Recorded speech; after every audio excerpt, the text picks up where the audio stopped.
bahagian kelompoknya nigaknya bertulis secara sarih dan jelas dalam hadis baru kan bid'ah. Ini pemahaman katanya Ahlussunnah atau katanya bermazhab. Dalilnya na yang sifat jih khusus, na dalil yang sifat jih umum. Inna li nabi kena dipegah lah hadis man lam yubayyit as-siyama qabla al-fajar fala siyama lah. Orang yang tidak mentabiyyid niat, mana tidak mentabiyyid niat, tidak melafaz niat ketika malam. Tidak meniat, bukan melafaz, tidak meniat ketika malam. Niatnya dalam fikih, dalam hati, hanya pulai kepada lafaz. Bakal ulama gi lafaz, ya kena itu somaradin. Yang tujuan untuk membantu hati.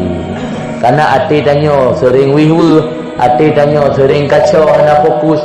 Kadang-kadang menyuka dikul di bawah, tak terfokus dalam hati. Jadi ucap dengan lafaz kan satu syarat. Ada hana ucap dengan lafaz, menyona nenit nekasat dalam hati, puasaron nekasat.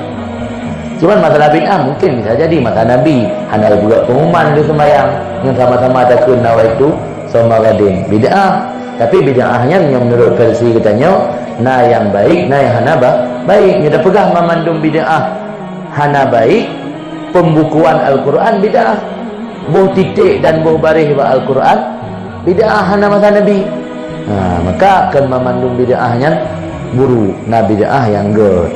Lagi yang pegah ni Nabi dalam sebuah hadis, na sunnah sayyah dan na sunnah hasanah, man ahya sunnatan hasanah wa man ahya sunnatan sayyah. Lagi sunnah nagi idafah dengan sayyah dan nagi idafah dengan hasanah. Yang menan hanajik ke mustahil bid'ah pun na yang hasanah dan na yang bid'ah. Jadi dikatakan lembegah ucap lafai nawaitu somaradin kan syarat untuk sah puasa. Yang syarat untuk sah puasa niat dalam hati. Karena dalam hati ni berhati barang kasau hana niat bahawa malam yang hana puasa yang sah bagi dia.